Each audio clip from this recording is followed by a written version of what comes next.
Hello everyone, I'm Addison Smith. Welcome to In Focus. Before we get into the news of the day, I would like to wish all of those who have served in our armed forces a happy Veterans Day. Without your immense sacrifices, we would not have the freedoms and liberties that we all enjoy. I'd like to specifically honor my late grandfather, Sergeant George Clayton Smith, who served honorably with the United States Army Air Corps in World War II. And to all the other veterans watching, you're the reason I am proud to be an American, so thank you, seriously. I'll be having a few veterans on the show today to join me. Stay tuned to hear from them. Meanwhile, we've got some news to get to. President Joe Biden is back in action, getting things done for the American people. Yeah, right.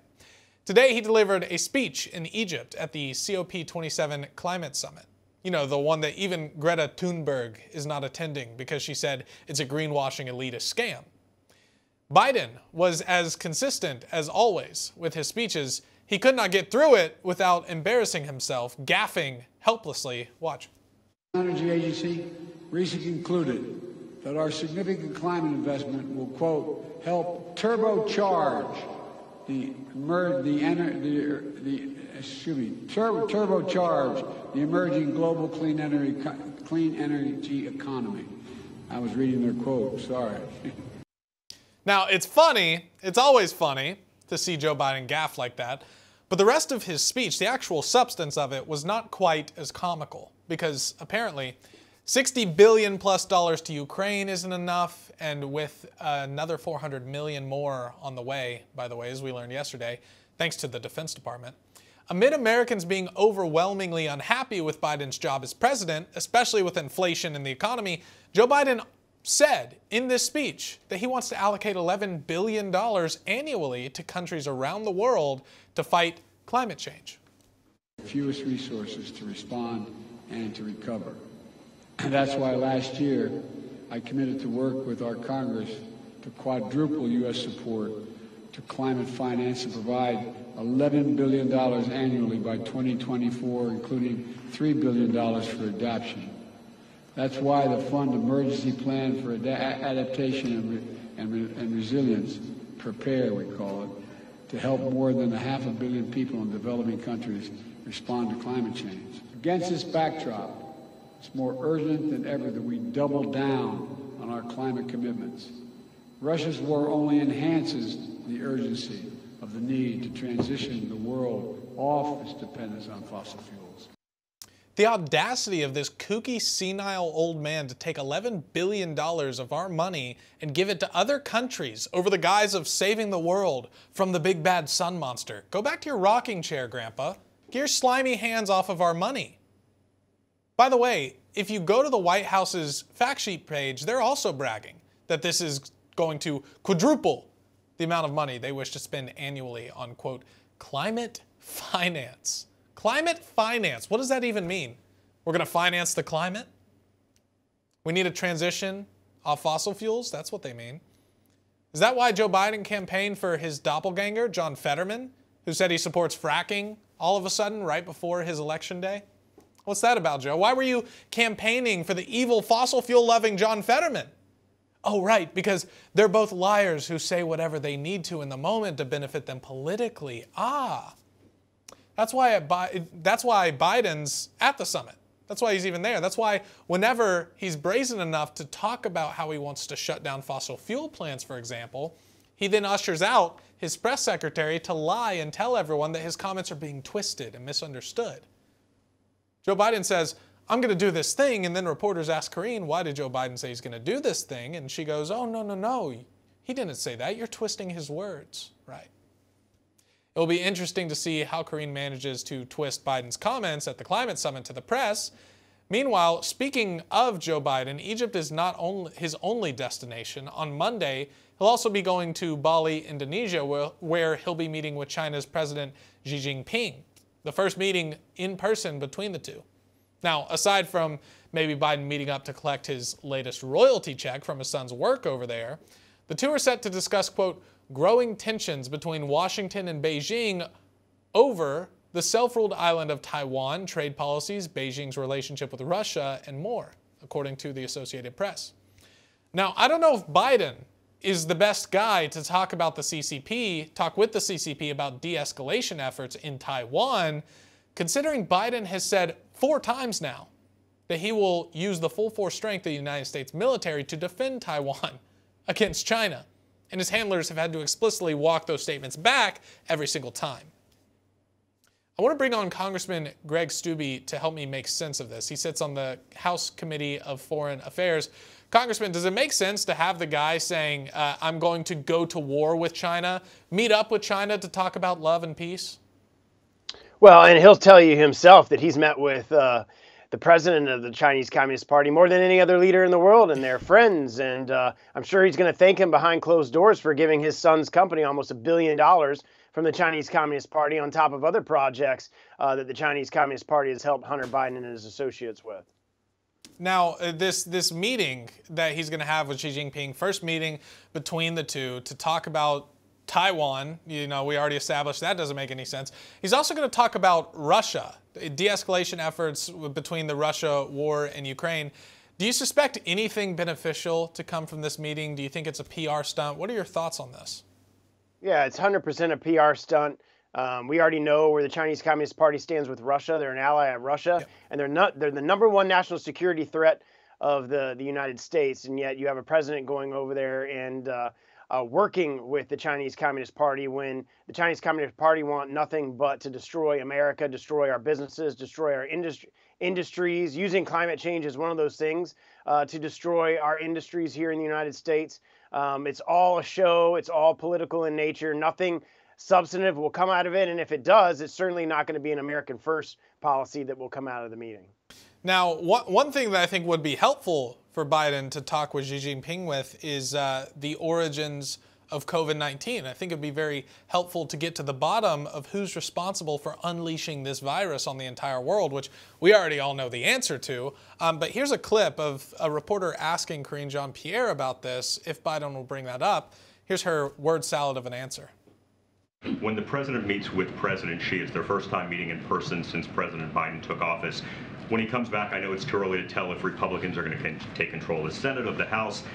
If so, even if one body, they want to investigate, and when I say they, I mean Republicans, the origins of COVID-19, that's something Republicans have on their agenda. They've been talking about it.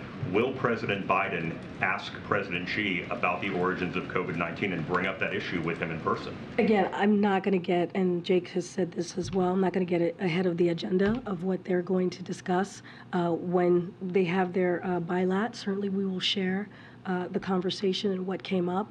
The president has always been clear on getting to the bottom of COVID. And has been very clear in reports that we have put out on the origins of COVID as well, but I'm just not going to get ahead of that conversation. Just a word salad in short, no, you know, they're not going to talk about the origins of COVID-19, right?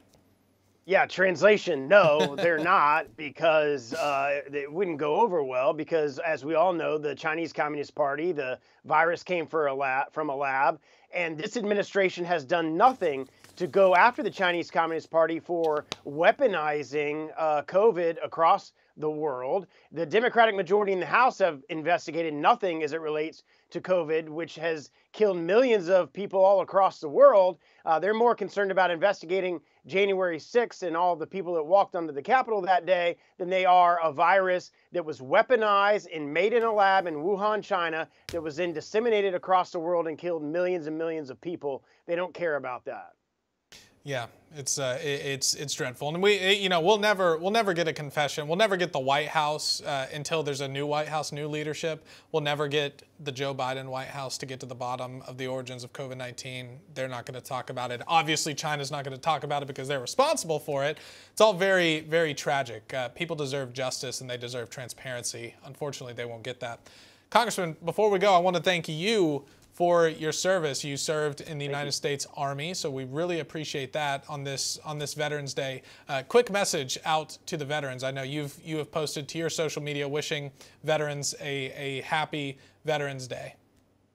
Yeah, it's an honor to serve. I want to thank all those that raised their right hand to serve our country. We wouldn't be where we are in America today without the brave men and women who served in uniform, and I want to thank them personally and know that a Republican majority is going up to fight for you when we get the gavels in January. Yeah, well, we appreciate that, Congressman, and thank you so much for your service. We appreciate it and all of the work that you continue to do for this country. Take care. Great to have you on. Thanks. Anytime. Meanwhile, I want to bring in Congressman Mike Carey from Ohio's 15th Congressional District to discuss Bill H.R. 9260. Congressman Mike Carey, thanks for being here. This is a bill that was introduced on October 31st that would, quote, prohibit the use of mail or interstate communications to assist suicide. So this is a bill aiming to make it harder in America to assist in suicide via mail, via other means. Break down why this is such an important bill. Well, I think everybody that has experienced suicide within their families, workplaces, know that this is a very important issue. And I think this is a very positive step in the right direction. I think this is one of the things that I think bipartisanly we can work on. And my hope is that we get back and we'll be able to get this through the process here before the end of the year. Now, why even, it raises a question, why is assisted suicide even a thing in the United States of America? I understand that, we have a pretty grim culture, but I mean, helping people to kill themselves under any circumstances is just, it's not something that the United States should allow, is it? You're exactly right, and that's why I was shocked with the amount of online forums. Obviously, we don't want to bring them up to notify people what they are, but the online forums that allow this type of discussion, it's just something that to me it's completely against what we stand for with our values as a nation. And I think this bill just will hopefully do something to mitigate the problems that we're having with this issue. Now, are there any stipulations, any real stipulations for people who want to seek assistance with a suicide? Do they have to meet any requirements even? Either way, even if there are requirements, there's no excuse for it. But can someone just decide they want to end their life and they can just call someone up to help them do it? Well, I'm sure that that's the case, but I think what we have to do is, as people that are elected to represent, the people of our districts and the people of this nation, we've got to make sure that these online forums need to be stopped, because it makes it so much easier. And everybody that I've talked to, and so many people that I've known over the years that have had families that have been touched by this issue, this is something that people have been clamoring for a long time. And my hope is, again, I think this is something that we can work through in a bipartisan nature, and actually get this through by the end of the year. And hopefully, we'll hopefully stop some of the tragedies that are going on in this country right now. And I want to give a shout out to Congresswoman Lori Trahan, Congresswoman Katie Porter, Absolutely. and Congressman Chris Stewart, who joined you in introducing this legislation to put an end to some of this madness, at least get the ball rolling on ending this obscenity. Congressman Mike Carey, thank you for your work that you do in Congress, and thanks for joining the show today. I appreciate it. It was great to be with you. Thank you so much for taking the time. You bet.